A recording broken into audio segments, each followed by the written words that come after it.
Gog and Magog. Part 3. A detailed explanation of Ezekiel Chapters 37, 38 and 39.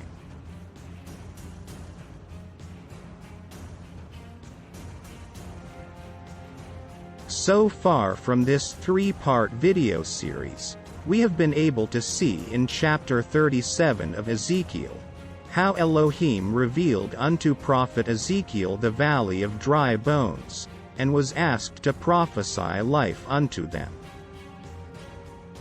It shows how Elohim revealed to Ezekiel his ultimate plan, of a perpetual distinct nation of Israel under one king. Also revealed from chapter 38 is how this divinely installed nation of Israel will come under attack from a future Gentile world, post-millennial reign of Christ.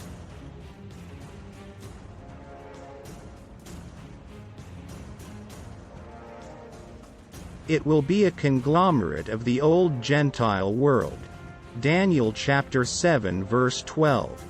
The Gog and Magog of Revelation chapter 20 verse 8. This is the final conflict that will round up all our world events in this first earth and first heaven. It also answers the second part of a two-part question, asked by the disciples of Christ in Matthew chapter 24 verse 3, about the end of the world.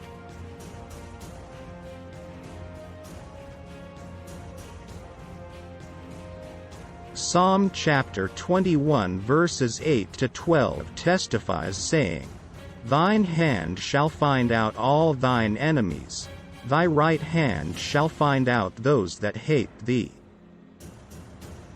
Thou shalt make them as a fiery oven in the time of thine anger. The Lord shall swallow them up in his wrath, and the fire shall devour them. Their fruit shalt thou destroy from the earth, and their seed from among the children of men."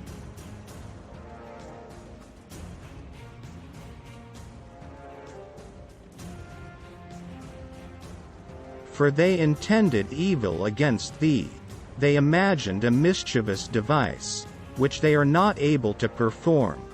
Therefore shalt thou make them turn their back. When thou shalt make ready thine arrows upon thy sittings against the face of them. Isaiah chapter 66 verse 8 says, "Who hath heard such a thing? Who hath seen such things? Shall the earth be made to bring forth in one day? Or shall a nation be born at once? For as soon as Zion travailed, she brought forth her children."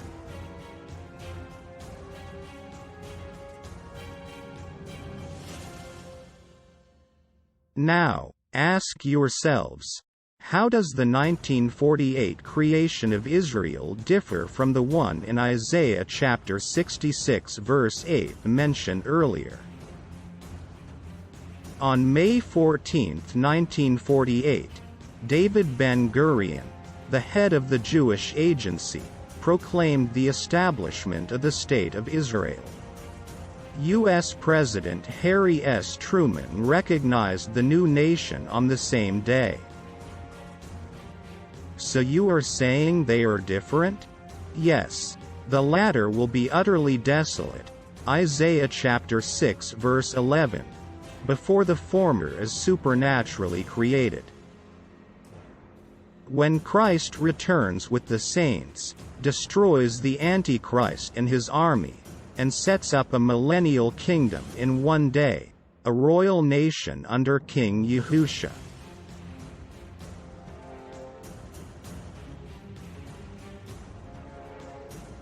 Imagine, it will take the Islamic Antichrist 1260 days, 3.5 years, to completely desolate a nation with a population of almost 10 million. But it will take Christ and his returning saints from heaven only one day to repopulate and re-establish a perpetual nation of Israel, Isaiah chapter 66 verse 8. Now, diving into chapter 39 of the book of Ezekiel, we can see from the first 6 verses the judgment of Gog and Magog in more detail compared to the summary of Revelation chapter 20 verse 8.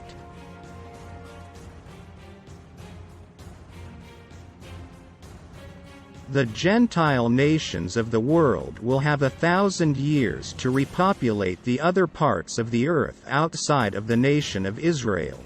These areas and their leaders are what the scriptures regard as Gog and Magog, and the war of Gog and Magog breaks out right after the 1,000-year peaceful reign of Christ over the nation of Israel and the rest of these Gentile nations. Satan is released once again, and all hell breaks loose.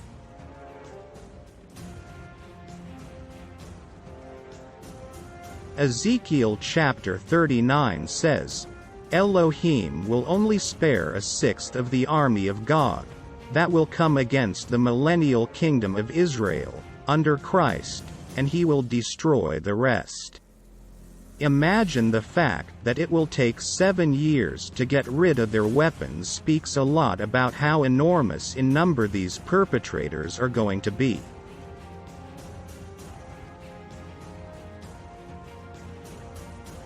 And also, it shall take 7 months to bury Gog and all his multitudes.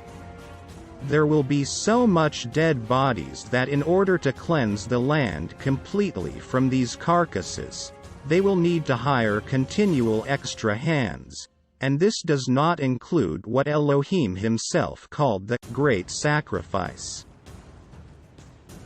Yahuwah told Ezekiel to speak unto every feathered fowl, and unto every beast of the field to assemble themselves to eat flesh and drink the blood of the army of Gog and Magog. Making this day of vengeance of Yahuwah, a day of slaughter of his enemies.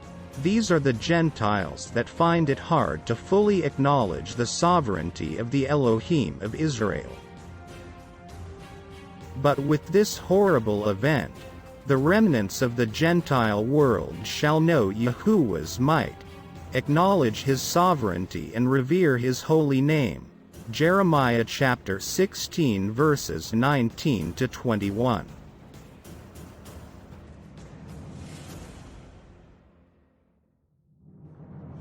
And for the very first time, all the Gentile nations will unanimously acknowledge that the house of Israel went into captivity because of their iniquity, and because of their trespass, Yahuwah hid his face from them.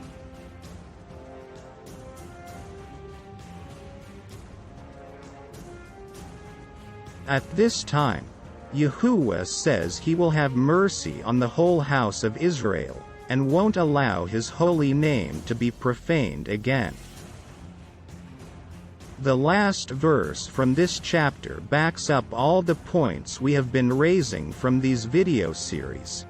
Yahuwah says, "Neither will I hide my face any more from them, for I have poured out my spirit upon the house of Israel." This means that the Israel of Ezekiel chapters 37, 38 and 39 is the final and everlasting Israel, the Daniel chapter 2 verse 44 Israel, and Israel literally established by Christ himself. As for the Christians that are always very quick to throw Act 2:17 or Joel chapter 2 verse 28 out there to justify their superstitious dreams and unscriptural prophecies, Ezekiel 39's last sentence shows that this sacred event is designed for the millennial kingdom of Christ. Brothers and sisters, we need to earnestly pray for the people that reside in Israel, that they will turn to Christ, their King, our King, for their salvation, and desist from ever trying to make Yahuwah in the image they feel he should be, instead of the way he laid out for us as it is written in the Scriptures. It is so unfortunate that we have a lot of Christians, especially the ones with the label, conservative Christians, Zionists, and are egging on the people living in Israel with the false genealogical, chosen race beliefs, which are absolutely unscriptural. If you are watching this video and you are a Christian, please find time to read and pray for an understanding of the book of Revelation. I can assure you that you will be blessed with the spirit of understanding of the word of Yahuwah beyond your imagination.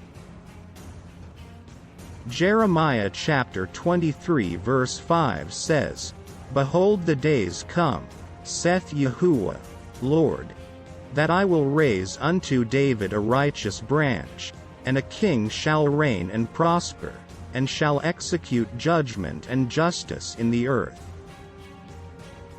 Zechariah chapter 6 verse 12 also says, "And speak unto him, saying, Thus speaketh Yahuwah, Lord of hosts, saying, Behold the man whose name is the branch, and he shall grow up out of his place, and he shall build the temple of the Lord." For all the proponents of building the third temple, the scriptures already states that the chief cornerstone, the branch whose name is Yahusha, will be the one to build the Lord, Yahuwah's temple. This reminds me of Psalm chapter 127 verse 1, which says, "Unless Yahuwah, Lord, builds the house, those who build it labor in vain. Unless he watches over the city, the watchman stays awake in vain."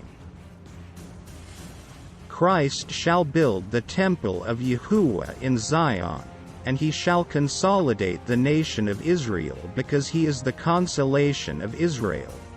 Amen. There is only one way designated by our Creator for us to be saved, and that is through Christ our Savior. He is Elohim's Word made into flesh for us to embrace and hold on to. If you have no relationship with Christ today, I urge you to please run to him today. You can put your life and faith in him because he is the Alpha and Omega. Nothing that you have been through, going through, or will ever go through is hidden from him. Please put him in charge today. Thanks for watching.